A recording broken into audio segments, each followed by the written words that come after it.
Bonjour tout le monde! Première vidéo sur cette chaîne YouTube, sans doute que vous me connaissez de mon Instagram si vous êtes sur cette vidéo. Mon Instagram c'est anatomy.tools, dessus je crée du contenu santé pour aider les étudiants à réviser. Ça peut être des étudiants de n'importe quelle filière puisque c'est vraiment du contenu orienté anatomie, physiologie et même biochimie. Vraiment voilà, tout ce qui est attrait à la santé. D'ailleurs, si vous ne me suivez pas encore sur cet Instagram, je vous invite dès maintenant du coup à m'y suivre si vous êtes concernés et si ça vous intéresse. Il se peut que de temps à autre j'ai le regard qui se tourne vers la droite, c'est tout simplement parce que j'ai mon retour caméra qui est ici et que comme je n'ai pas du tout l'habitude de filmer des vidéos YouTube, eh bien j'ai encore un petit peu ce tic de me regarder, j'espère que ça ne vous gênera pas trop. Petite précision également, j'ai mon lapinou qui est juste en bas, il est tout bébé et il fait encore un petit peu de bruit et un petit peu de bêtises, donc si vous entendez quelques petits bruits un petit peu bizarres, il se peut que ça vienne de lui, voilà. Aujourd'hui on se retrouve pour une vidéo du coup sur le thème du BTS diététique, plus précisément de mon expérience, de comment je l'ai vécu et aussi du coup pour vous parler un petit peu du CNED puisque c'est là où j'ai réalisé ma préparation au BTS diététique. Donc je me suis préparé un petit peu ma petite trame écrite pour ne rien oublier ou du moins vous parler de l'essentiel. Je vous préviens dès maintenant qu'il y aura aussi une vidéo sur les stages diététiques et une vidéo sur le mémoire. Donc on va déjà commencer par se présenter. Donc moi je m'appelle Laurane, j'ai 23 ans. J'ai réalisé du coup d'abord un bac S, tout tenu en 2018 à Paris. Par la suite j'ai enchaîné sur une licence TAPS, donc une licence sciences et techniques des activités physiques et sportives. Et j'ai pris une mention ES, c'est-à-dire entraînement sportif durant cette licence que j'ai obtenue au bout de 3 ans en 2021 à l'université Paris-Descartes qui s'appelle maintenant Université Paris-Cité si je ne dis pas de bêtises. Donc par la suite j'ai voulu entamer ce BTS diététique au CNED. Pourquoi au CNED? Parce que selon moi c'était l'organisme qui était le plus fiable, celui dont j'entendais parler depuis toute petite et qui pour moi était celui qui me correspondait le mieux, qui était le plus adéquat. Et comme je n'avais pas de financement, de toute façon je n'avais pas d'obligation d'organisme.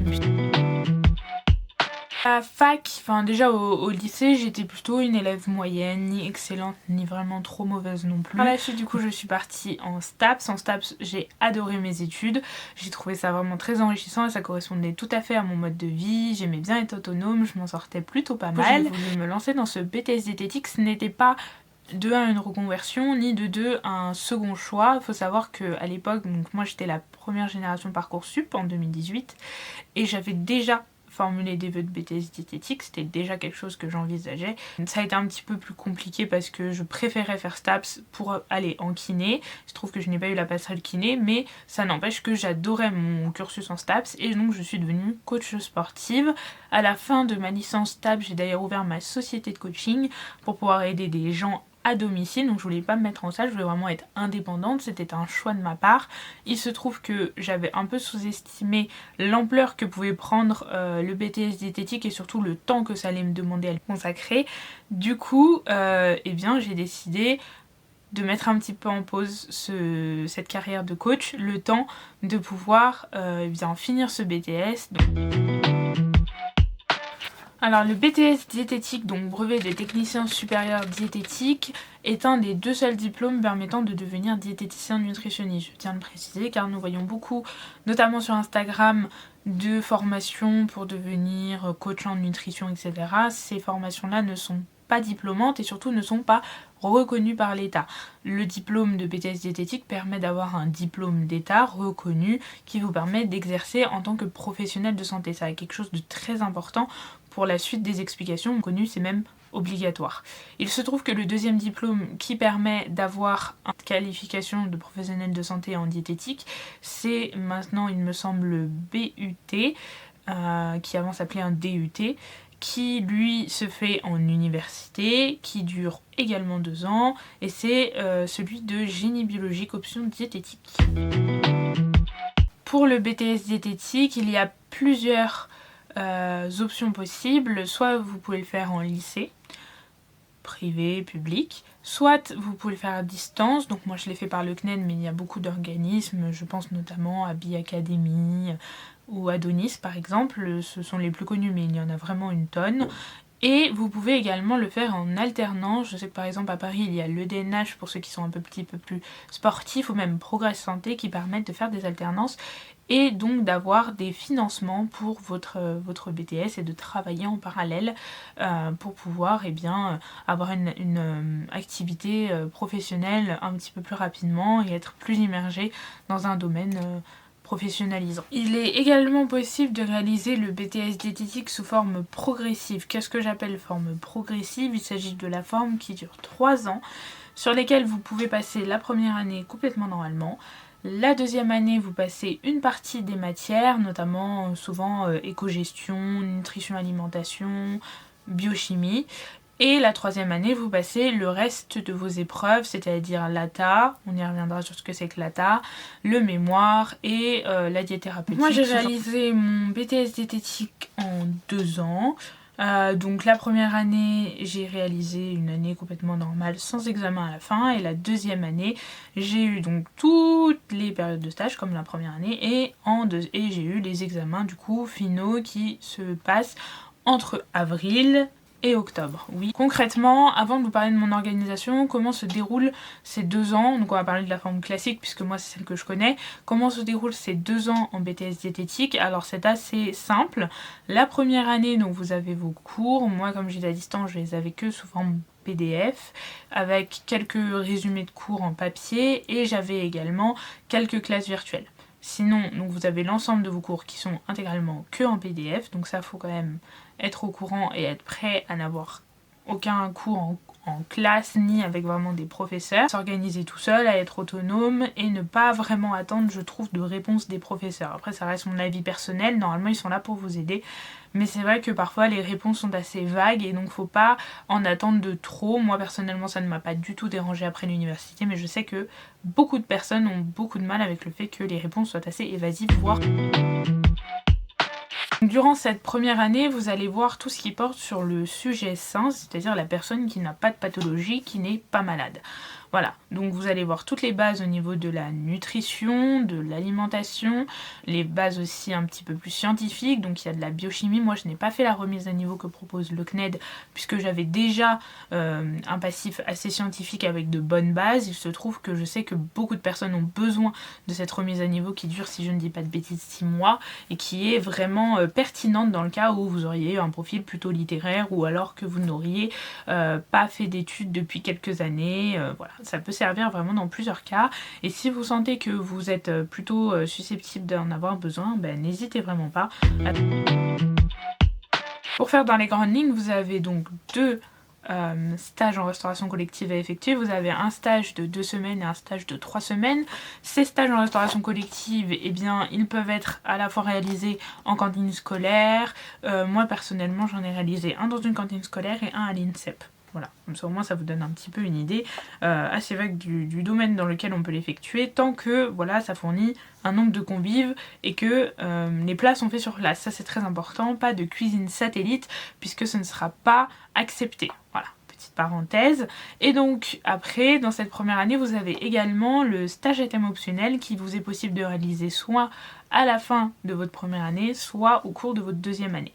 Personnellement, je l'ai effectué entre mai et juin de la première année. Je l'ai effectué dans une structure qui commercialise des Energy Balls et donc il dure 5 semaines.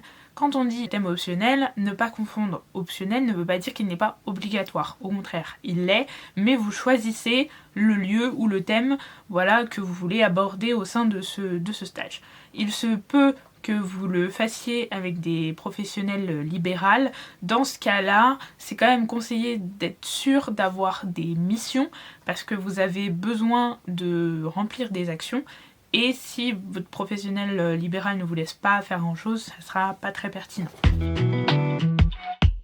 Donc en plus de ces 2 stages en restauration collective et éventuellement ce stage à thème optionnel, il va falloir vous entraîner à une matière et pas des moindres, l'ATA, autrement dit la cuisine. Et oui, en BTS diététique, nous cuisinons. Alors nous ne cuisinons pas forcément des recettes très diététiques, même si encore une fois ça reste mon avis personnel.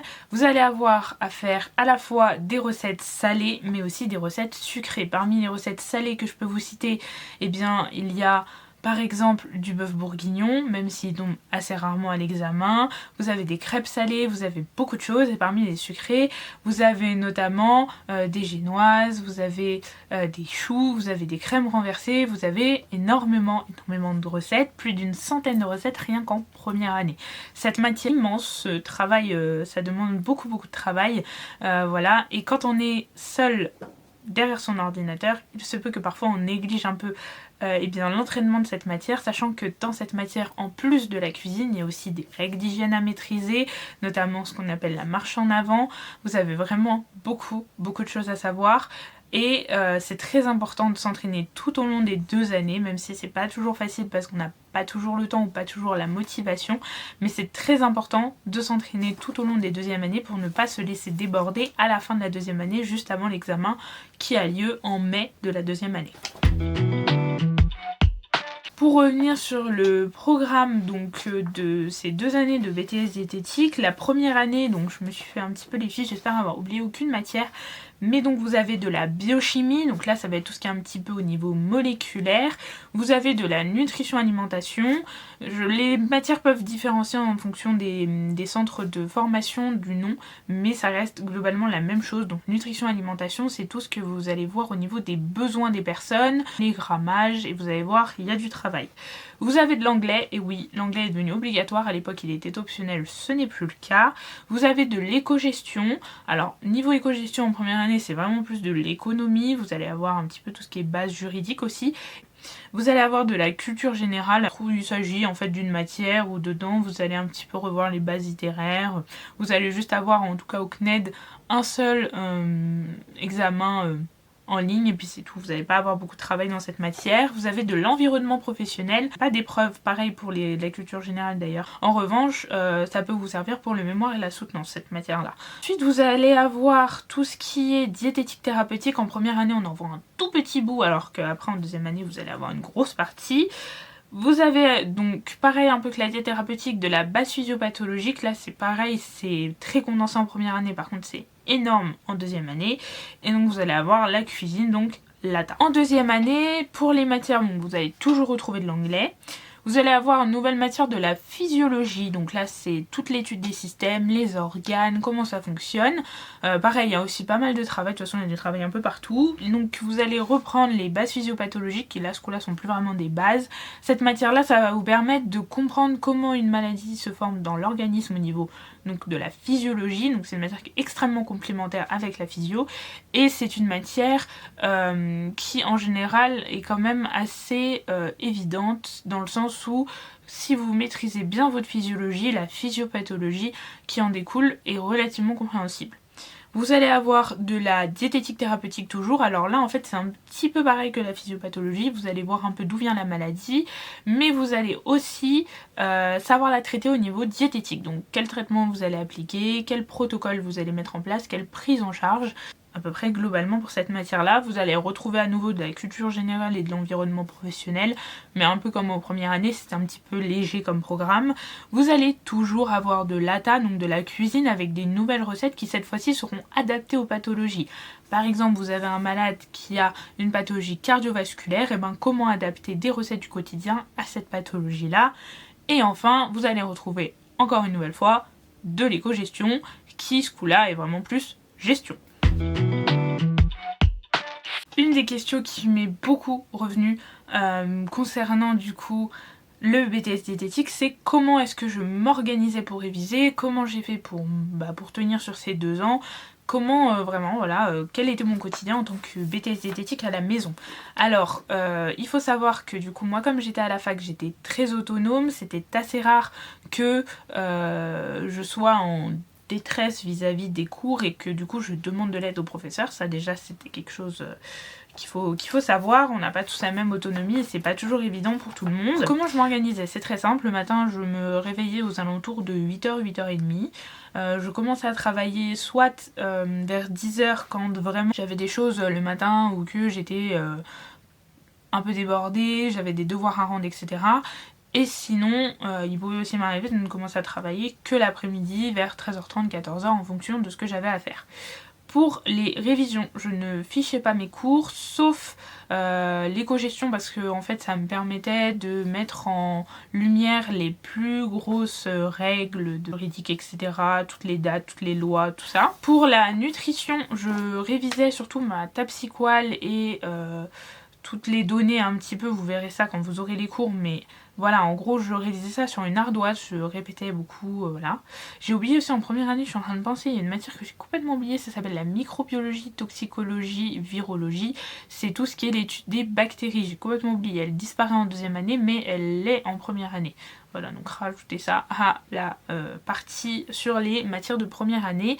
J'y pense puisque du coup, dans cette matière-là, ce que je faisais, c'est que j'avais pris un répertoire alphabétique pour pouvoir eh bien, mettre toutes les bactéries dedans par ordre alphabétique et leurs spécificités. Une grosse part de mes révisions se concentrait sur l'ATA, la cuisine. Ça a été vraiment du travail durant ces 2 années. Comment est-ce que j'ai fait pour l'ATA? Alors en première année, ce qui est conseillé et ce que moi j'ai appliqué, et c'était vraiment plus facile comme ça, en première année je me suis surtout concentrée sur faire les recettes. Je voulais pas les apprendre par cœur, alors parce qu'il faut savoir que le jour de l'examen, vous avez que un titre avec voilà 2 recettes à faire, une sucrée, une salée, vous n'avez pas les recettes, donc il faut connaître vos recettes par cœur sur le bout des doigts, ce qui rend cette matière 10 fois plus compliquée. Ces recettes sans les oublier, etc. Au début, le seul truc que j'ai essayé de faire, c'était de comprendre les techniques, puisque parfois il y a des recettes plus compliquées que d'autres.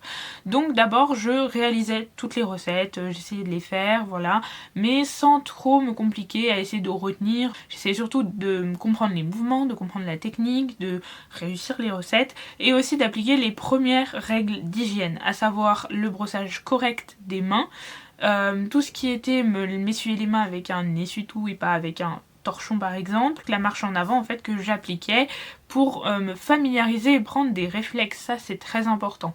Plus vous allez prendre rapidement des réflexes et plus ça va être simple par la suite. Vraiment c'est ce qui m'a facilité la tâche parce qu'en fait après une fois que vous avez pris l'habitude de vous laver les mains après avoir touché un légume terreux ou après avoir cassé un œuf, de vous essuyer les mains uniquement avec de l'essuie-tout, de bien séparer les coins propres et coins sales sur vos tables, et bien ça vous viendra automatiquement et le jour de l'examen ce sera beaucoup plus facile à reproduire. En deuxième année par contre la tâche c'était un petit peu plus compliqué, déjà parce que les recettes il y en avait qui étaient un peu doublons mais juste adaptés donc c'était un petit peu plus compliqué, et surtout parce qu'avec les stages thérapeutiques on avait beaucoup moins de temps en plus des révisions d'examen. Donc ce que j'ai fait en fait c'est que je réécrivais les recettes qu'il faut connaître par cœur. Je sais pas si je pourrais vous fournir un document avec toutes les recettes qui tombent le plus souvent, mais en tout cas il y a des recettes qui tombent plus que d'autres. Par exemple le framboisier ne tombe jamais, en tout cas n'est jamais tombé, puisque il a un temps de pause et de prise au froid qui est beaucoup trop long pour une épreuve qui dure 3 heures. Pour le reste des matières, en fait la plupart du temps ce que je faisais c'est que je lisais les cours. Alors je n'imprimais pas les PDF, j'imprimais mes devoirs parce que sinon c'était trop compliqué pour moi, j'avais besoin que ce soit écrit. Pour les révisions, donc pour les matières classiques, qu'est-ce que je faisais? Je lisais le PDF une première fois, soit je surlignais à l'iPad, soit je ne surlignais pas. Quand il s'agissait par exemple de l'éco-gestion, je recopiais les points clés. Sinon, il pouvait m'arriver aussi de faire des fiches, mais juste avec les plans, c'est-à-dire vous savez le titre du chapitre, les sous-titres et voilà s'il y avait une définition ou deux. Pour toutes les autres matières, donc, je lisais, je révisais comme ça et a priori ça s'est plutôt bien passé. C'est vrai que j'étais pas quelqu'un qui faisait beaucoup de fiches, je relisais surtout beaucoup mon cours, j'essayais de le comprendre. Je regardais aussi des vidéos YouTube, je faisais des schémas un petit peu bidons de temps en temps, ça pouvait m'arriver. Je cherchais des informations supplémentaires et je faisais les devoirs maison. Alors les devoirs, tout à l'heure je vous en parle, je vous ai pas expliqué ce que c'était. Au CNED on avait des devoirs par an, alors je crois qu'en première année ça tourne autour de 22 devoirs et en deuxième année autour de 24 devoirs si je dis pas de bêtises, à peu près. Après d'une année à l'autre ça peut changer. En anglais on avait un devoir, c'était une compréhension écrite et une expression orale. Pour l'expression orale on avait un rendez-vous téléphonique avec un examinateur et enfin un professeur en l'occurrence pour faire comme un oral blanc, donc ça il y avait ça pour les 2 ans. Pour les autres matières vous aviez soit des tests en ligne pour par exemple la culture générale où vous aviez un examen et vous deviez répondre à des questions, soit sinon vous avez en fait des PDF avec des questions sur les cours et vous devez répondre. Alors dit comme ça peut paraître simple parce qu'on se dit qu'on peut avoir les cours à côté, mais parfois les cours ne suffisent pas, parfois il faut aller chercher d'autres informations que vous n'avez pas dans les cours, justement puisque au CNED ils se disent que on est chez nous, donc on a accès justement à nos cours, donc pour être sûr d'avoir une meilleure réflexion, eh bien ils nous mettent des questions un petit peu plus complexes, des questions avec des informations qu'on trouve pas forcément dans le cours, et puis même si vous avez les informations, il faut savoir les rédiger, et ça, c'est pas si évident que ça parfois, même si on pense que voilà, avoir les cours ça facilite grandement la chose, si ça facilitait tant que ça, tout le monde aurait eu 20, il s'agit que c'est vraiment pas le cas. Ce que je peux vous dire à propos des stages d'une manière générale, c'est donc comme je vous ai expliqué tout à l'heure pour la première année, pour la deuxième année, vous avez aussi des stages thérapeutiques à réaliser. Les stages thérapeutiques sont en milieu hospitalier, obligatoirement avec une diététicienne ou un diététicien dans la structure qui vous encadre. Donc vous avez 5 semaines et 5 semaines. Vous pouvez réaliser soit dans le même hôpital mais dans 2 services différents, soit dans 2 hôpitaux complètement différents. Ils prennent beaucoup de temps, ils sont pas compliqués, mais c'est là où vous découvrez vraiment le métier, donc ils sont très importants. Et ces stages-là prennent vraiment une grosse globalité de la deuxième année, ce qui ne facilite pas toujours, par exemple, les révisions aux examens. Après, gros sujet justement, les examens. Comme on en parlait tout à l'heure, les examens, comment ils se passent. Alors à Paris, j'aurais aimé qu'on me précise ça avant, ils se passent à Rungis, voilà. Alors pour ceux de Paris, Île-de-France, donc Paris, Créteil, Versailles, les examens sont à Rungis. Pour ceux des autres villes, méfiez-vous aussi parce que parfois vous pouvez avoir des surprises. Il se peut que parfois les examens ne se passent pas dans votre ville. Je sais que beaucoup ont dû prendre par exemple des hôtels pour pouvoir aller passer des examens dans une autre ville. Donc renseignez-vous auprès des années précédentes avant de vous engager, au cas où, sait-on jamais. Pour ce qui est de Paris, vous avez donc les examens à Rungis qui se passent alors à Rungis et à Arcueil. À Arcueil pour les oraux d'anglais. Voilà, puisque vous avez donc une compréhension écrite et une compréhension orale. Pour ma part, c'était début avril, donc c'était très tôt, c'était le 3 et 4 avril. Donc j'ai dû venir 2 jours d'affilée alors que j'étais en stage. De l'ATA, c'était dans un lycée assez proche de chez moi. Et donc ça dure 3 heures, sauf que j'ai été mise en loge à 11 h pour ne passer qu'à 14 h, puisque pour éviter de croiser le groupe du matin, eh bien on nous met en loge et on passe l'après-midi, mais comme ça, vu que c'est les mêmes sujets, on ne se croise pas. Pour ce qui est du coup des examens écrits, c'est donc en juin, c'était une semaine en juin, alors c'était un peu à cheval sur 2 semaines, avec le week-end entre les deux du coup, et je me souviens que le lundi on reprenait par éco-gestion. Les 2 dernières épreuves, le rendu du mémoire se fait du coup de chez vous, donc vous avez tout le mois d'août, puisque nous c'était fin août pour le rendre, et vous avez la soutenance qui se passe moi du coup à Paris, de nouveau à Arcueil, c'est donc l'oral, et vous avez donc fin septembre. Les résultats étaient donc nous le 4 octobre, donc c'était plus ou moins dans la foulée. Comme je vous le disais, je vous ferai une vidéo exprès pour vous parler du mémoire, qu'est-ce qu'on met dedans, comment ça se passe, les attendus autour de ce document là, et également autour de la soutenance puisque ça va vraiment de pair. Voilà. Cette vidéo va bientôt s'achever. Les dernières choses que j'aimerais vous dire à propos de ce BTS diététique, c'est que de 1, je l'avais quand même beaucoup sous-estimé. Sans STAPS, je pensais vraiment être au point et qu'un BTS allait être facile. Il se trouve que ce n'était pas du tout le cas. C'est un des BTS les plus difficiles. C'est un de ceux, enfin c'est le seul avec un mémoire de fin d'études. C'est un avec beaucoup de stages. Il est très corsé et il y a énormément de par cœur. C'est 2 ans qui peuvent paraître, ou même 3 qui peuvent paraître à la fois courts et à la fois très longs. Surtout la dernière période entre la fin des examens en juin et les résultats avec le mémoire, la soutenance. Vraiment, je peux vous assurer que vous n'en pouvez plus. En tout cas, moi, c'est ce qui s'est passé. J'avais juste hâte que ça se termine. J'étais persuadée de ne pas avoir mon BTS parce que ça a été très compliqué. Ça a été vraiment long. On n'est que très peu de reçus. Il y avait un petit peu plus de 200 admis à Paris, alors qu'on était vraiment beaucoup plus à le passer, je peux vous l'assurer. On remplissait littéralement 2 hangars à Rungis. Des rattrapages, mais ils sont conditionnés, donc tout le monde n'y a pas accès. La plupart du temps, c'est assez rare que les gens y aient accès. La cuisine, c'est pas facile. Parfois, quand on est étudiant, on n'a pas forcément une cuisine adéquate, on n'a pas forcément de four, on a un petit espace. Donc c'est vrai que parfois, pour s'entraîner à domicile, c'est pas évident.